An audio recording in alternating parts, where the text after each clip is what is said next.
வணக்கம் Subiksha TV channel நேர்களே, நான் உங்கள் அன்பான சயின்டிபிக் வேதிக் அஸ்ட்ராலஜர் அஸ்ட்ரோ அரஞ்சி பேசுகிறேன்.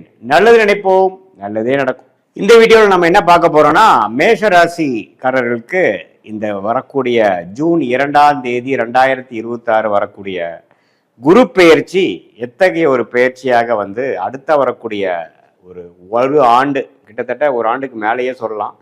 ஜூன் 26, 2027 தான் பார்த்தீங்கன்னா மீண்டும் ஒரு முழுசான ஒரு குரு பயிற்சியாக சிம்மத்துக்கு போறார். இப்போ 2026 ஜூன் 2ஆம் தேதி மிதுனத்தில் இருக்கக்கூடிய குரு கடகத்துக்கு மேஷராசிக்கு 4ஆம் இடத்தில் ஒரு அருமையான ஒரு சுபகிரகம் 4ஆம் இடத்துக்கு வருகிறார். 10ஆம் இடம் தொழில் ஸ்தானத்தை பார்க்கிறார். 8ஆம் இடம்ங்கிற வருமானம், திடீர் பணவரவு, திடீர் செல்வம், திடீர் அதிர்ஷ்டம், வெளிநாடு பிரயாணங்கள், தூரதேச வெளி மாநில பிரயாணங்களை கொடுக்கக்கூடிய 8ஆம் இடத்தையும் பார்க்கிறார்.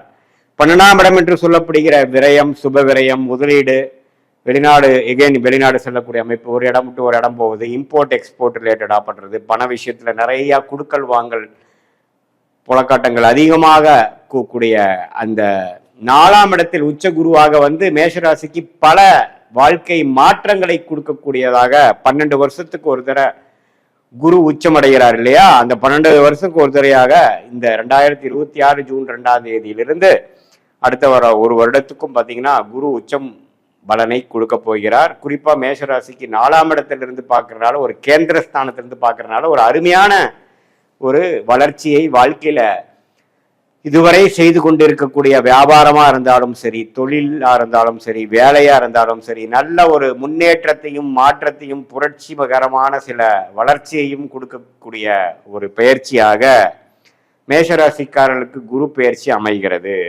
இதுல பாருங்க, அக்டோபர் 31ஆம் தேதியிலிருந்து நவம்பர், டிசம்பர், ஜனவரி 26ஆம் தேதி வரைக்கும் அந்த 3 மாதங்கள், நவம்பர், டிசம்பர், ஜனவரி மாதங்கள் அதிவக்ரமாக குரு கடகத்திலிருந்து சிம்மத்துக்கு போற மாதிரி ஒரு இது கொடுக்கிறார். ஏன்னா அது அதிவக்ரம், வேகமாக போகும் பொழுது அது சிம்மத்துக்கு போய் பார்க்குற மாதிரி ஒரு அமைப்பை கொடுக்குது. ஸோ அந்த 3 மாதங்கள் ஒரு விதமான மாற்று பலன்கள் கொடுக்கும். அது என்னங்கிறது நம்ம டீட்டெயிலாக பார்க்க போறோம்.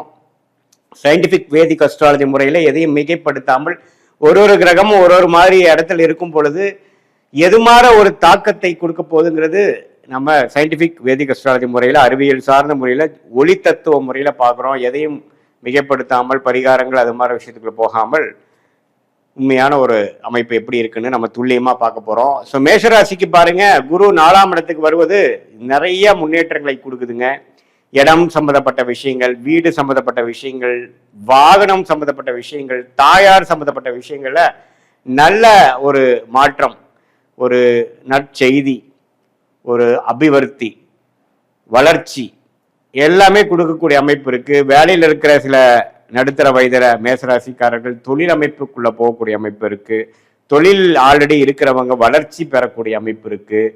ஸோ எப்போ குரு நாளுக்கு வருகிறாரோ, 10ஆம் இடத்தை 7ஆம் பார்வையாக பார்க்கிறாரோ, 12, 8ஐயும் பார்க்கும் பொழுது நல்ல இதுவரை நாம செய்து கொண்டிருந்த முயற்சிக்கு தக்க ஒரு தருணம் கடகடன்னு சிலதெல்லாம் அமைஞ்சிருச்சு சாமிங்கிற சொல்றோம் பார்த்தீங்களா? அது மாதிரி ஜூன், ஜூலை, ஆகஸ்ட், செப்டம்பர், அக்டோபர்ல நல்ல ஒரு அமைப்பை கொடுத்து அந்த நவம்பர், டிசம்பர், ஜனவரியில பாருங்க ஓரளவுக்கு நீங்க கஸ்டமர்ஸை பிடிக்கக்கூடிய அமைப்பு, புது ப்ராஜெக்டை பிடிக்கக்கூடிய அமைப்பு, வேலையில் இருக்கிறவங்களுக்கு நல்ல ஒரு சோஷியல் லைஃப் இம்ப்ரூவ் ஆகி நெட்வொர்க்கிங்ல நிறையா ஒரு அனுபவம் கிடைக்கக்கூடிய அமைப்பு, இது எல்லாமே அதிவக்ரமாக போய் சிம்மத்தில இருந்து 7ஆம் 9ஆம் இடத்தை பார்க்கிறார்.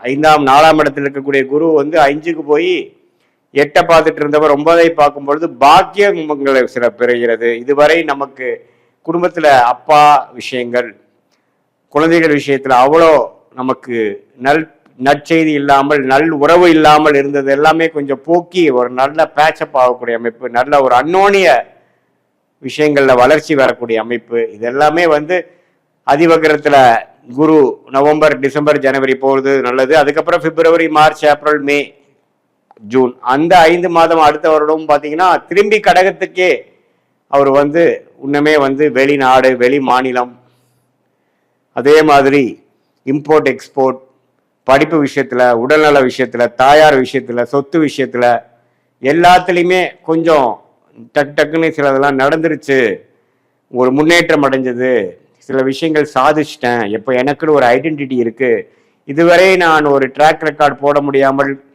தவித்து கொண்டிருந்த நான் இப்போ என்னால் செய்ய முடியுதுங்கிற அளவுக்கு ஒரு பலன்களை கொடுக்கக்கூடிய ஒரு குரு பயிற்சியாக மேஷ ராசிக்காரர்களுக்கு 2026 ஜூன் மாதம் வரக்கூடிய அந்த குரு பயிற்சி நல்ல ஒரு பயிற்சியாக இருக்கிறது.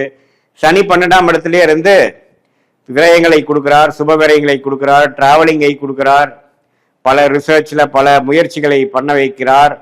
அதே சமயத்தில் ராசி அதிபதி ஆகிய செவ்வாய் பெரும்பாலான 2026 ஜூனுக்கு மேல இருக்கக்கூடிய மாதங்களில ஓரளவுக்கு நல்ல அமைப்பிலேயே குருவோட பல நாட்கள் சேர்ந்து இருக்கக்கூடிய அமைப்பு செவ்வாய்க்கு இருப்பதனால், செவ்வாய் தான் மேஷராசியோட அதிபதியாக இருப்பதனால ஓரளவுக்கு மேஷராசிக்காரர்கள் நிம்மதி பெருமூச்சு பெறக்கூடிய காலங்கள் இருக்கு.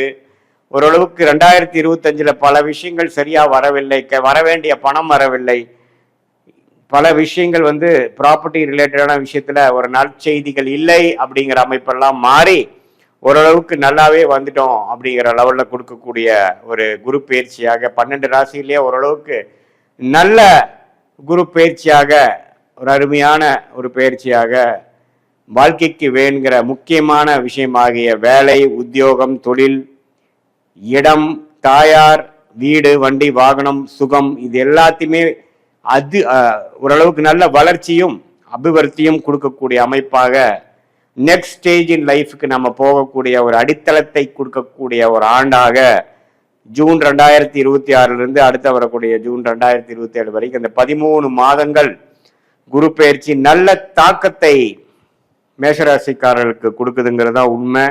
இது பொதுவான பலன்களை தவிர உங்களுடைய ஜென்ம ஜாதகத்தில் உங்களுடைய தசாபுக்திகள் எப்படி போய்கொண்டிருக்கிறது, நீங்க எந்த லக்னத்துல பிறந்தீங்க, பிறந்த தேதி, பிறந்த நேரம், பிறந்த ஊரை வைத்து வரக்கூடிய ஜாதகம் திருக்கணித பஞ்சாங்கத்துல போட்டு எடுத்து அதுல எதுமாற அமைப்புகள் போய்கொண்டிருக்கிறது, எதுமாற லக்னங்கள், எந்த மாதிரி நட்சத்திரத்துல பிறந்திருக்கீங்க, அதாவது நீங்க அஸ்வினி நட்சத்திரமா, பரணி நட்சத்திரமா, கிருத்திகை நட்சத்திரமா, எந்த நட்சத்திரத்துல பிறந்திருக்கீங்க அப்படிங்கிறது நம்ம தெரிஞ்சுக்கிட்டோம்னா அதுக்கு தகுந்த மாதிரி ஒரு நல்ல அமைப்புகளை நாம என்ன தசா புக்திகள் போகுதுன்னு தெரிஞ்சுக்கிட்டு அது எந்த லக்னத்துக்கு, அது எந்த மாதிரி தசை, எந்த லக்னத்துல பிறந்திருக்கீங்கன்னு தெரிஞ்சு அதுக்கு தகுந்த மாதிரி நாம பலன்கள் எடுத்து இப்ப நாம பேசின அந்த குரு பயிற்சி அந்த விஷயத்தையும் சேர்த்து வைத்து நம்ம பார்க்கும் பொழுது உங்களுடைய அடுத்த வரக்கூடிய ஷார்ட் டேர்ம் எப்படி இருக்கு, அடுத்த வரக்கூடிய லாங் டேர்ம் எப்படி இருக்கு, எல்லாமே நம்ம துல்லியமாக சயின்டிபிக் வேதிக் அஸ்ட்ராலஜி முறையில உங்களுடைய பிராப்தங்களை அறிந்து அதுக்கு தகுந்த மாதிரி திட்டங்களை தீட்டி வாழ்க்கையில் எளிதில் வெற்றி பெற முடியும் என்று சொல்ல விரும்புகிறேன். மீண்டும் மற்றொரு காணொளியில் சந்திப்போம். நன்றி, வணக்கம்.